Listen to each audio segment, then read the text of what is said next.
For years we have heard the word wait. It rings in the ears of every Negro with piercing familiarity. That wait has almost always meant never. Those were the words of Dr. Martin Luther King in the last great civil rights struggle in this country. What too many of us in this movement have failed to realize hitherto is that this too is a civil rights struggle. And it's a civil rights struggle that has in fact turned into a civil war. As you just heard, the militarization of police is occurring at a rapid pace. Every day in this country, armed stormtroopers tear through people's doors and stick guns in their faces overgrowing a plant that has such salubrious benefit that the pharmaceutical companies can't tolerate the possibility of its legalization. And as people of color know, this war falls most heavily upon them. A fantastic book that was published within the last year that everybody needs to read. It may have been 2 years ago. Michelle Alexander, who clerked for Justice Blackmun, has written The New Jim Crow, Mass Incarceration in an Age of Colorblindness. 15 years ago, whenever I first walked into a courthouse as a lawyer, I quickly realized that the people wearing orange were mostly people with skin darker than my own.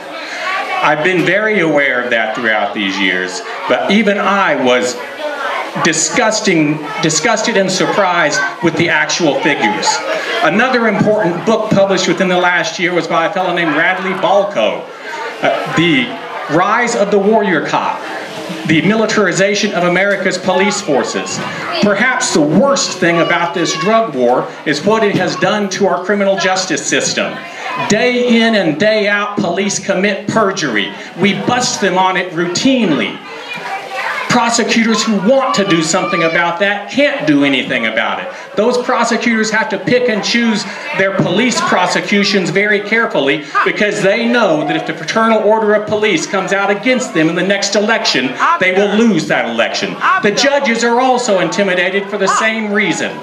Our criminal justice system is corrupt. It is full of lies. And these lies are mostly built around the profitability of the drug war.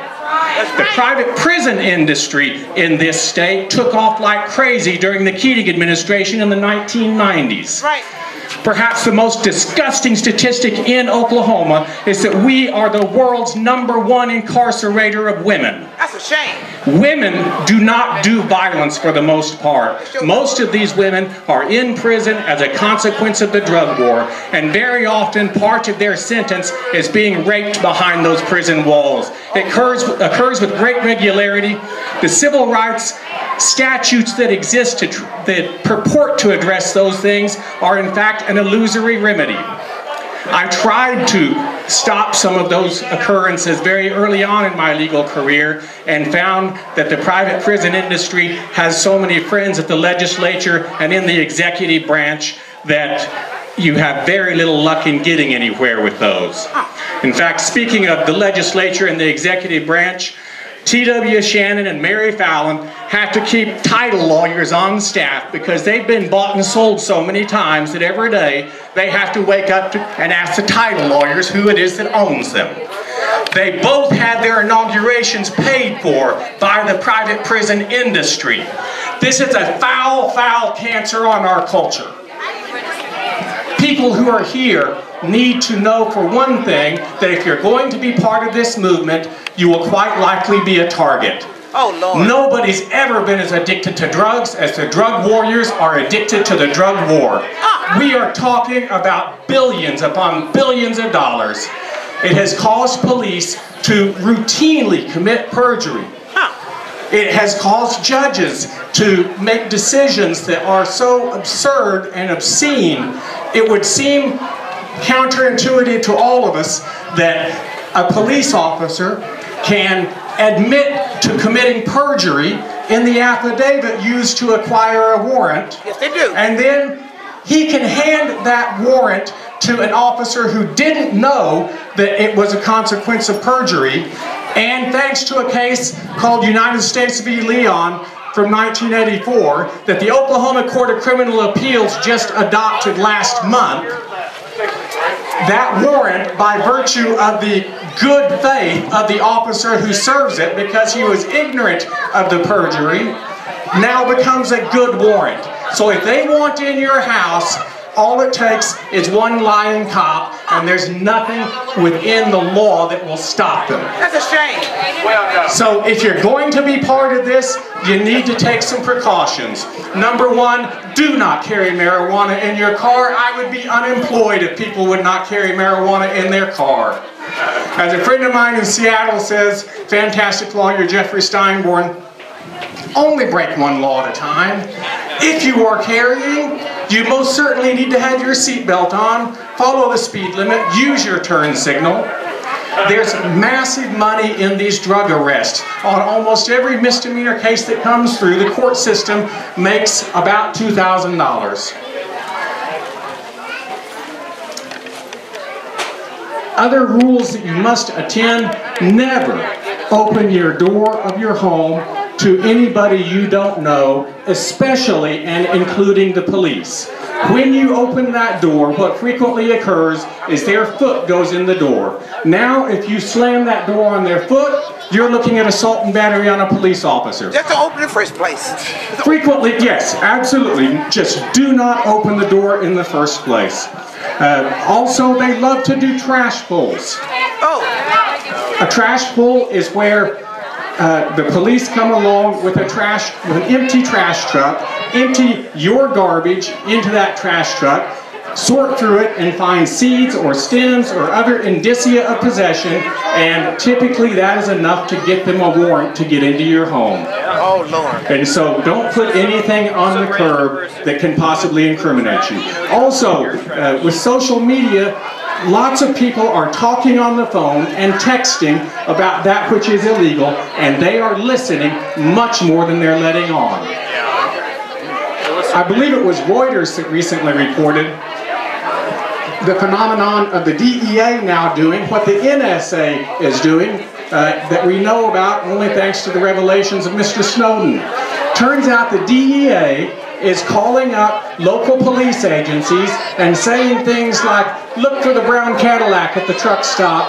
Hey, by the way, you might want to bring a dog. And if anybody should inquire as to where you got started on this investigation, you are to create a, quote, parallel investigation. That means that the policy of the Drug Enforcement Administration is perjury, and there's never any consequences for them.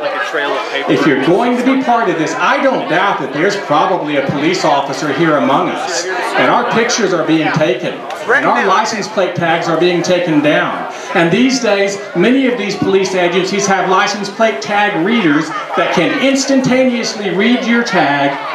The cross-referencing capability of the computer age makes it such that if you're here today, you may be in a database and you may be pulled over tomorrow. Also, you need to know that as the law stands, thanks to a statute passed last year, if you've consumed cannabis in the last day, in the last 30 days, and you drove here today, you were driving under the influence. And that's another $2,000 for this system. Yes, if you have even inactive metabolites, you can go to Colorado and smoke a legal joint, and when you drive back through Oklahoma, you're going to be driving under the influence. And again, it's all driven by the money. Thankfully, I have seen more progress on this front in the past 3 months than I have seen in the past 30 years. I began putting a marijuana leaf on advertising and calling myself the drug lawyer 10 years ago last month. And for the past 10 years, all of my colleagues have told me, not in your lifetime, Moody. For the past 3 months, they've been saying, what are you going to do for work, Moody? There has been a shift of tectonic proportions. I've had conversations with judges these past few weeks where the judges understand that this is wrong. Many of them are still fearful of law enforcement, and law enforcement is not going to give up this gravy train easily. There's a 4-mile stretch of highway in Oklahoma City where almost $4 million in forfeitures occurred in a 3 or 4 year period. And that's going on all across the state and all across the country.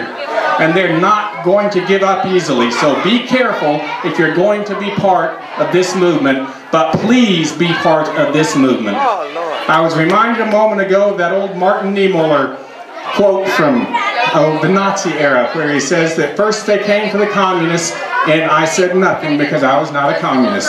For far too long, many in my generation have been saying nothing because it was not affecting them. And what we've had as a consequence is that in a country where once upon a time we had a right to be secure in our houses, papers, persons, and effects from unreasonable searches and seizures, that is no longer the case. If they want in your door, they will get in your door. So be careful. Thank you for being here. And perhaps we are coming close to the point in this civil rights movement where we can ourselves quote Mr. King once again, saying, "Free at last, free at last. Thank God Almighty we're free at last." But not yet. But not yet, but we're moving there. Thank you. Man. Thank you.